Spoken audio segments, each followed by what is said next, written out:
What's going on, everyone? Welcome to a Wednesday edition of Back Your Play with Q. I'm your host, Rich Quinones, coming at you live on Sports Radio 1029 FM, Southwest Florida's newest game in town. Our good friend, he's ready to go. I know he probably has some obscure WNBA, UFL, arena football, some prop going on, but we'll get into that in a moment. Jovan Alford, and does a great job with Fansided. And also, too, don't forget, FTN betting at FTN bets. You can follow Jovan on X at Jovan10. But always good to touch base with you, my friend. How you been? Doing good, doing good. Glad to be back on the show, talking some sports with you, even though it's like the quiet time in sports, It there's is. still a lot, Well, still a lot to talk it about, still a is, lot going unless on. you're, dealing with the Philadelphia Eagles and, like what Jalen Hurts says and the head Right. coach not on the same page. If you're a Jet fan and all of a sudden you got to realize why your quarterback's in hiding one more time. But NBA Finals, let's start there. Game 3 tonight. And you look at that line right now, Dallas at home. We know Boston doesn't lose. Boston's up 2-0 in the best of 7 series. Line right now sits Dallas 2.5. Whether Porzingis is going to play or not, let me give you my 2 cents first. This series is shaping out to just show you kind of the depth of the Boston Celtics. But I also think the flip side is when Kyrie and Luka go, so do the Dallas Mavericks. I think you're going to get a good effort from Dallas tonight. I wouldn't be shocked if this is the game that Kyrie had his 35 plus. But even without Porzingis, whether he goes or not for the Boston Celtics, Tatum, Brown, you add in veterans, you add in White, you add in the bench. I just think they're too much for Dallas. And if the Celtics win tonight, my friend, I think we're going to see a sweep come Friday. Yeah, this is literally must-win territory for the Mavericks because they're not like the Cavs, right? When the Cavs went down That's right. 3-0, 3-1, they had LeBron James and Kyrie Irving. That's right. But they had better bench pieces, right? This is a difference. You're dealing with Luca, Kyrie, and you hope, right? You hope that PJ Washington, Daniel Gafford, Maxi Kleber can somehow find to get together because if, like you said, if they don't, then even without Porzingis, right? If Brown's able to get Right. his, if Tatum kind of shows up and be that guy that we know he can be in the postseason, it don't even matter if you got Porzingis because those guys on, then that just opens up the floor, like you said, for a Holiday who had a good game, for White, for Horford, and whoever else comes off the bench from. So I agree with you. It's kind of put up or shut up time. More importantly, it's time for Kyrie Irving that he has to show up tonight. Yeah. Yeah. I don't know if the fans have gotten in his head, right? The 2 trips to Boston. I mean, Boston's a very good team at home. They're a very good team on the road. I feel as though Kyrie has just had to work too hard to get his buckets. I mean, acrobatic shots and, floaters in the air, getting hit, Mhm. twisted, contorted, still dropping a couple buckets here and there. If the Boston Celtics come out and they shoot poorly from beyond the arc, like they have done early on in this series, early on in these games, that's pretty much maybe the path of victory for Dallas. Transitional buckets, right? Put a little more Yep. pressure on Boston. And Boston can lose this game tonight and they can still win the series in 5. I had it going 6. After game 1, I thought maybe 5. But as much as I don't want to flip flop and waver, if Boston wins tonight, I just don't see how Dallas, I don't want to say shows up on Friday, but I think it's going to be a clean sweep. And then now we're going to look at Brown and Tatum in a different light, are we not? Because years ago it was always who's the more transcendent player? Is it Ben Simmons or is Hmm. it Tatum? Right. Yeah, no, I think if they are able to, come away and win this series and win it, like you said, either in a sweep or in 5 in Yeah, very easy fashion, I think, like you said, it puts that duo in a different light. I think it kind of alleviates pressure off that duo too, because everybody remembers what happened in the Warrior series and how they kind of fell apart. Tatum wasn't shooting well. Both guys just having turnovers, and there was a lot of discussion and conversation like, well, maybe Jaylen Brown is the better of the two, right. when you were watching that series. But if they're able to do it, then like you said, I think that alleviates the pressure. And then it starts to play Tatum because I know Tatum, talked about, I think even in regular season about him not getting the respect he deserves as that player, MVP candidate type Yep. player. They get the title, then I think that kind of puts him back in, even though I don't think he was never out of it, right? For people that watch it, you say he should got some MVP votes because of how this team plays. I think that puts him in the category of okay, next season we got to put him in like that one to Sure. three, 1 to 4 slot for MVP. Yeah, listen, you got to get that first one under your belt. I mean, the other night it's Hmm. so funny too, right? Again, and when it goes back to the lines.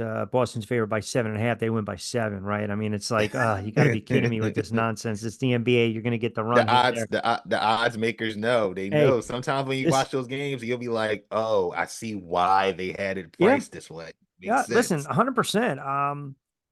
I do like Boston tonight. I mean, I already took them on the money line.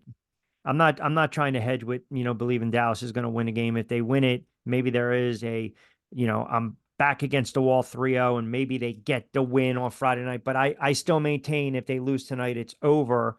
It's over no matter what. If they lose tonight, it's just a question of how many games. But I they're so tight. And the other thing is, we talk about how good Boston plays at home. Boston plays just as good, if not better, on the road. Mhm. That's been their bread and butter this season, right? You look Yep. at how they play and it translates, right? The ball movement, the shooting from three. Luckily, it haven't hurt them a ton in the playoffs when they Right. do go cold because they're very good defensively, right? And I think when we look back just to the start of the season, them getting Drew Holiday, this is why you get Drew Holiday for these type of series for this run to the finals, like you said the fact that Kyrie has to have work for his offense, like that's the Drew Holiday effect. You have Drew Holiday, you have and I think that was also the big difference from this finals to last finals. They didn't have that primary ball Right. handler, right? It was more so Marcus Smart, combo guard, being that facilitator. That's not him. Drew Holiday is that guy, which kind of helps everybody else on the floor, be able to do their thing. 8:30 tip off. Dallas laying 2.5. Total is 214. It's a shade over 214.5, but I still like Boston at plus 125 on the money line. Want to get your thoughts quickly for a moment or two.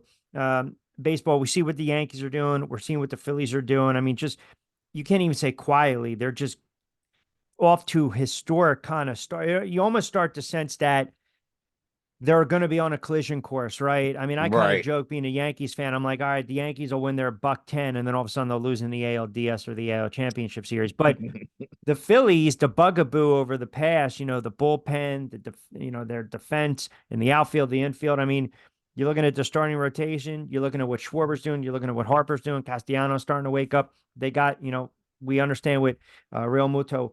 But listen, their starting pitching has been brilliant. It's not on the level, say, Tampa Bay was with a 1.13 2 months into the season Right. last year, 3 months. But if you're a Phillies fan right now, you got to love what you're seeing from the Philadelphia Phillies. And they're trying to run away from the NL East. Yeah, no, that's definitely. I think I saw a tweet where they said when Trey Turner first went out, the Phillies were trying to get that half game lead over Yes. the Braves, but since then it's now ballooned to 10, which is, I think, for a lot of Phillies fans, it's kind of unfathomable to think because in the back of your mind, as you saw the Phillies like take the lead bigger in the division, you're always thinking to yourself, like, all right, the Braves are going to wake up, right? Eventually, they're going to like show up and that Yeah. offense is going to show up, but it haven't shown up. Obviously, with the Acuna injury, that doesn't help them. And Their they won the pitching, World Series when Acuna went down. yeah, they But did, but but which but the is Phillies aren't slowing down. That's the thing. no, no, they're continuing. I think, like you said, that's the difference between this year and years past, right? This year they're playing ahead. They're getting Right. out the leads. There was that certain point where they were winning a ton of games where they were just getting on the board fast in that first inning. Like, let's apply pressure, let's score quickly, so then we can turn it over to the rotation. And what can you say about this rotation that isn't like spectacular? The fact that you have three, four guys, in the top five in ERA in the National League, with one of them being your fourth starter and It's Christopher crazy. Sanchez, who's been a revelation, just even dating back to last year, what he's been able, to do when you got a good start from Taiwan Walker in London last week. There's a lot of positives to take from, and then even the bullpen, like you said, that was used to be one of the little shaky things about this team. Like everybody's been locked down, especially Matt Strom. He looks like he could be on the way to potentially getting an All-Star nod with the way he's pitching so far this season. You look, I just pulled it up. You look at the run differential. The Yankees are plus 122. The Phillies are plus 111. That is I guess if ridiculous. That's listen, the ridiculous. trade deadline, teams always want to add pieces if Hmm.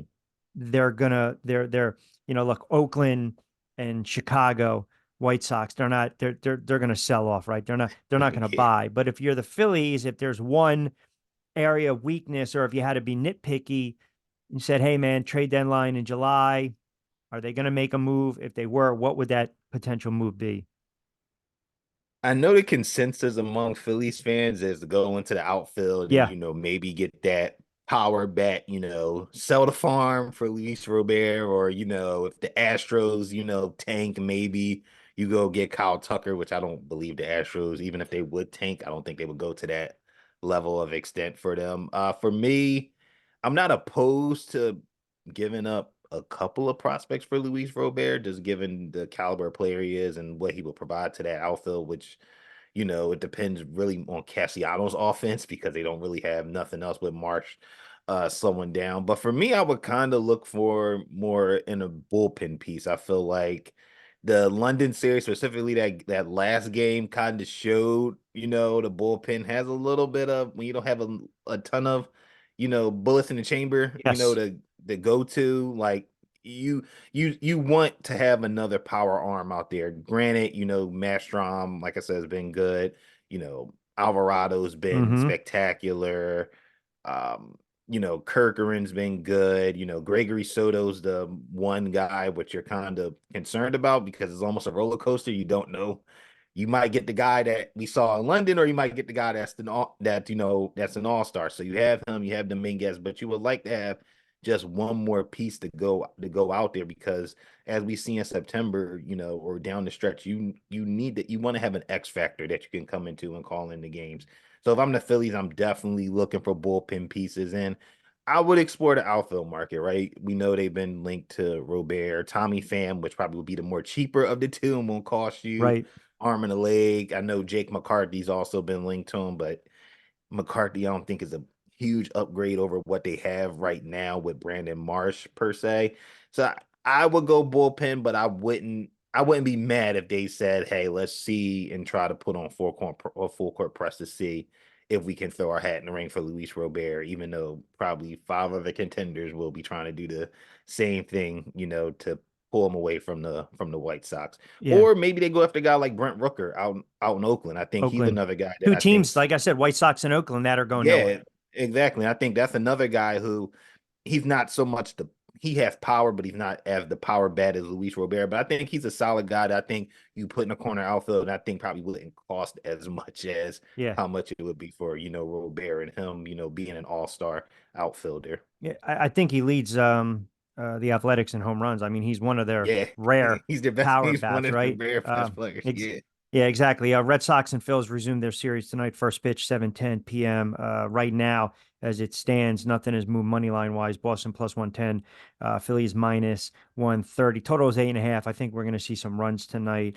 All right. Lastly, the NFL. So listen, we talk a lot when you're on Philadelphia Eagles, and I mentioned this on Middays with Q about 2 weeks ago. I feel as though you can question Jalen Hurts and how this team offensively struggled last year down the stretch. What was it, 6 of 7, not showing up against Tampa Bay?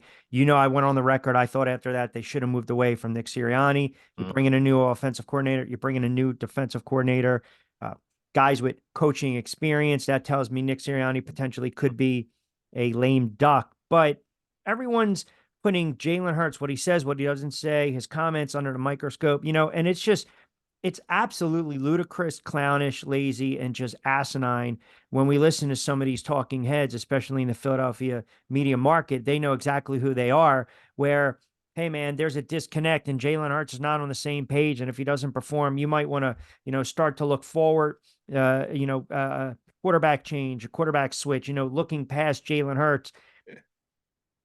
I think we wanted to take these young quarterbacks very fast, whether it was Herbert, whether it was Burrow, whether it was Allen, whether it was Trevor Lawrence, whether it was Tua, whether it was Hurts. We are waiting for that next crop because all Mm-hmm. these other veteran quarterbacks, we knew the handwriting was on the wall when it Yep. started with Eli and Big Ben, and then Philip Mm-hmm. Rivers, and then Brady, and then Matt Ryan and the whole likes, right? But you can make a case for and against a lot of these guys where they still technically haven't arrived.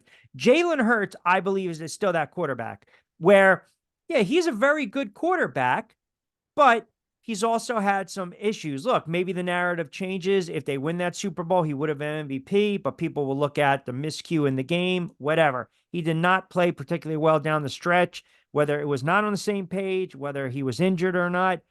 I think the verdict, we're still trying to figure out Jalen Hurts. Very good quarterback. Burrow, very good quarterback. Allen, very good quarterback. Lawrence, very good quarterback. But they're not going to replace the old guard just yet, is kind of my No, point. But you can win with Jalen Hurts. We've seen that. So I feel as though there's this narrative or this want to push your own narrative, especially in the Philly market, where they just want to throw dirt on this kid just for the sake of throwing dirt on the kid. And I don't know, am I misreading the room or is that accurate?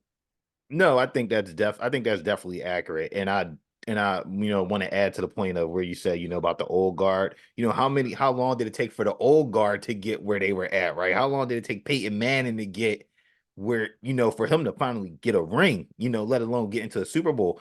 Phillip Rivers never got there, right? But how long did it take for that old guard to get there? And like you said, we live in this fast pace, we want to push these guys, fast track them because we see Mahomes, running away with things. It just can't happen like But that. he So still no. kind of had to wait a little bit, not to cut Oh you off, yeah. behind Alex Smith. Oh Those yeah, old exactly. guards back in the day, you were sitting a little bit. I mean, hell, Hmm. Coughlin went to Eli when the Giants were 5-4. Yep, he sure did. He sure did. And it took Eli years and moments and experiences to get to that level, right? And I think Jalen Hurts, I think he's still, and I think he probably would even say this to himself, that he probably still have a level that he has to get to or another stage that he wants to Mm-hmm. get to. I think, like you said, people do because, feel a certain type of way about Hurts, I guess, because he doesn't say what they want him to say, or, he doesn't give like those, type of feeder and fodder that people can like Yeah, kind but of to pull suggest him that through. if they go 6-11 or 7-9 or 7-10 and he plays poorly, and I'm paraphrasing, he plays poorly, Mhm. you have to go in a different direction. Not with the money you're giving him. The head No. coach is going to go first.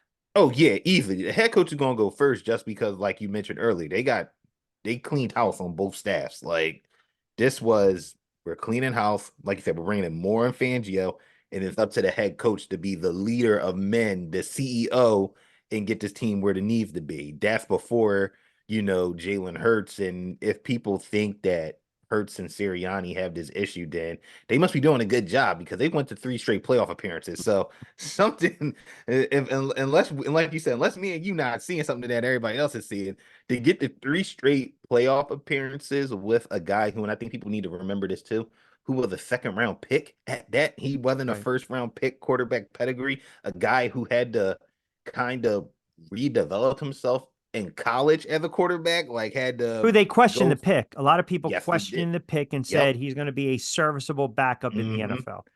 And Yeah, he's and he's supplanted Carson Wentz. right. He's supporting the guy that was drafted number 2 overall and had the comparisons to Andrew Luck and the big arm, and we see him, right. He's Yeah. kind of now become the backup quarterback, in a lot of different circumstances and cases. So it's interesting, like you said, this obviously for this Eagles team to have success is going to fall on the shoulder of Hurts, but it's also going to fall on the head coach. If they get out to a slow start, they're 2-5, or God forbid they lose the first couple games out the gate, starting in Brazil against the Packers. It ain't gonna be Hurts because there could be a realm of possibility where the offense is doing their job, right? But the defense is not doing Right. their job. So, but then it's going to be, am I going to place the blame on Vic Fangio? No, because they're going to say he's installing a new system. Correct. There's new players, so it's going to fall on that. It's going to fall on the head coach, and I think the head coach probably knows that this falls, that the pressure falls on him because this team, like you said, it was unforgivable that they lost 6 out of 7 to end the regular season and then not to show up in the playoffs against Tampa Bay. That's an indictment on the head coach. So it's going to be an interesting year, summer training camp and preseason. But I do think they'll be all right. I think Jalen Hurts, like you said, he's good. I think he still has another level he's going to reach back to if he can get the turnovers under control, which I think having a more established offensive mind than Kellen Moore. Unlike Brian Johnson, and no disrespect, I like Brian Johnson, I think, him stepping into that catbird's chair of being the offensive coordinator after being a quarterback coach was a big responsibility for him. Like, especially for a team coming off a Super Bowl with Shane Steichen leading the That's way. right. That's That right. was a A lot huge of spot, pressure. a lot of pressure. So you hope, and I think Hurts will be better with Kellen Moore just because I think he has obviously the weapons, and I think they're going to do a lot of different things to kind of get guys open where he probably doesn't have to force the ball. And if Saquon Barkley stays healthy, that takes a lot of pressure off of him, throwing the ball too. Yeah, that's a big if, right? I mean, I can tell you he's had a hard time staying healthy and he comes off the field on third down a lot. It is when you look at the makeup of the NFC East, Daniel Jones is going to be the starter for the Giants. The question is how long, right? You look Yeah, at what's going on in Washington, they're raving about this kid already, and he comes out and says, I'm not a star just yet. Quietly, they're going about their business. And then you got Mike McCarthy and Dak Prescott, both on the last year of their contracts. right. So think about that. It's set up where there's pressure on McCarthy and Prescott.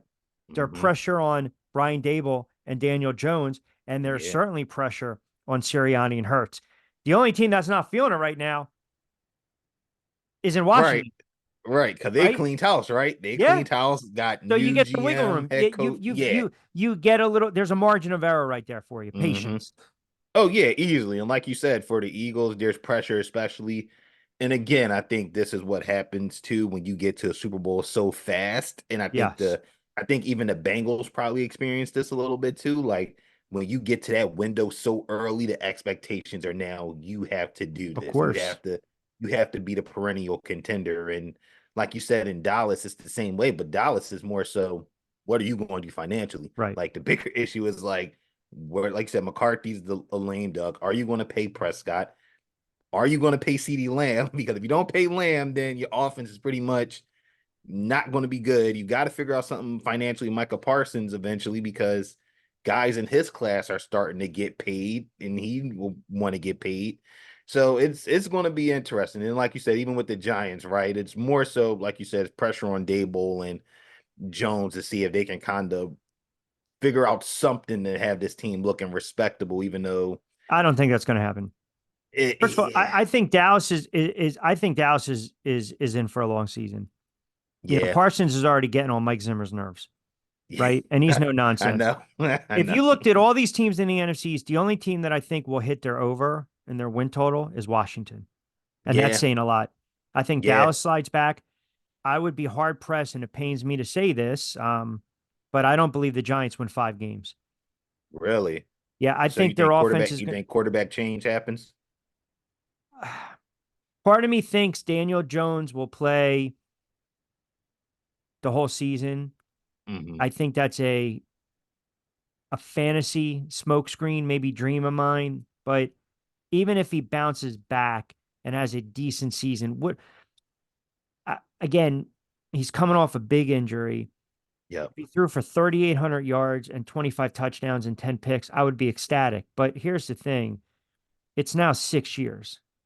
yep. I mean, let me double check. I think it's going to be year number 6 Yeah, for Daniel Jones. So this whole, is this the year that he takes the next step? I'm thinking to myself, wait, 2019, six overall yeah. pick, 2019. So it's like, I can't even keep saying, if not now, When when, right. because I know what he is. I think when he's upright and everything works for him, he can be a good quarterback, and he's got a Hmm. unique skill set. He can scramble. He's tough, but that doesn't mean you can't be injury prone. And he's injury prone, and that worries Right. me. But yeah, listen, I think some of these young quarterbacks, Washington, I think some of these guys are going to get an opportunity. Look at New England. I said this with Lloyd Vance last weekend on Middays with Q. I said I bookmarked when New England goes to London. Hmm. That's when May will play. They I will can see probably it. be like a 1-6, 2-7 Hmm. team. You're on the road, and that's when the kid goes out there. I can see it. It won't be a bad 2-7. I don't think it'll be like a bad 2-7, like Jacoby Brissett's just like Jovan, listen, they've completely got one of the imploding. worst constructed coaching staffs and rosters in the NFL. I text I my buddy I the know. I looked at their wide. They have like 13 wide receivers on the I roster. I It's text not great. I text my buddy the other day, and we kept going back and forth because he was like, "Wait a second, what do you mean? What do you mean? What do you mean?" And all I said to him was, um, "I'll pull it up right now." I said, "I don't think." I said, "I'm hammering the under.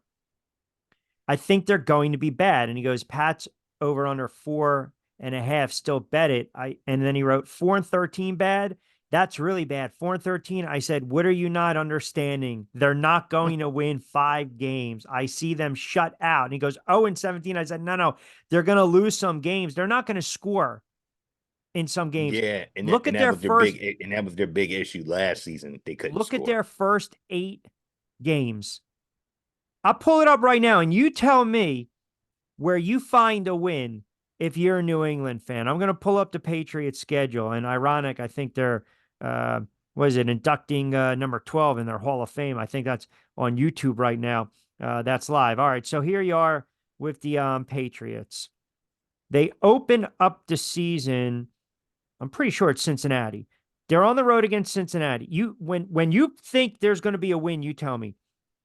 On the road against Cincinnati, home against Seattle, Nope. on the road against the Jets and 49ers, No, home against Miami, no, home against Houston, no, home against Jacksonville, no. home against the Jets. No, I don't. I don't see it. Well, that's 8. They're 0-8 right now. So Yeah, I, I don't see it. I don't see a split against the Jets. Seattle could be interesting, but I was thinking that too. But what about Chicago or Tennessee? Chicago,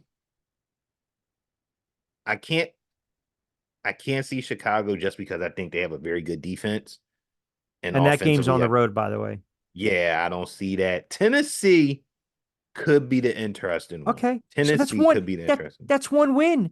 And then I they have the know. Rams, Miami, Indianapolis. They have a bye in week 14. They've got Buffalo the last 2 out of 3 games, Arizona and the Chargers. Yeah, it's not looking good. No. That under is There you very go. it's very profitable. I think I did see an article today that did say something that their Patriots win total has fallen below the Panthers. Like that's how bad. Like I mean, if I they're saw looking. like as soon as the season ended and all of a sudden they said 6, I would have grabbed it. 4.5, I'm Oh still yeah. grabbing. I'm still Mm, grabbing, but give me the half. But if it's 4, I get a little, mm-mm. yeah, I get a little nervous Yeah. there with Buffalo's already locked up the AFC East and Josh Allen is sitting. Right. And you going up against whoever quarterback 2 is for Buffalo in Uh, a pseudo preseason game in week 18. I don't know. yeah. All right, got about 30 seconds. Do we have any obscure play that you're looking at? I have were you doing what was it? The UFL? The Yes. Yeah, the UFL. I don't have any obscure play for that yet. I do know the line is from earlier in the week. The line is sitting at 3 for Okay. that title game between Wade Phillips and the Brahmas and Skip Holtz and the Stallions. Ah, I still have to look through and read some things right now. That 3, if it was anything higher than 3, I probably would lean the Brahmas just because I think they're a very good football team on both sides of the ball. But it's something about a team that's looking for a three-peat that's kind of been there and done that before with a head coach that's kind of got them to where they need to be all these 3 years. So I don't have an official play on that yet, but definitely something that people should definitely tune in and watch.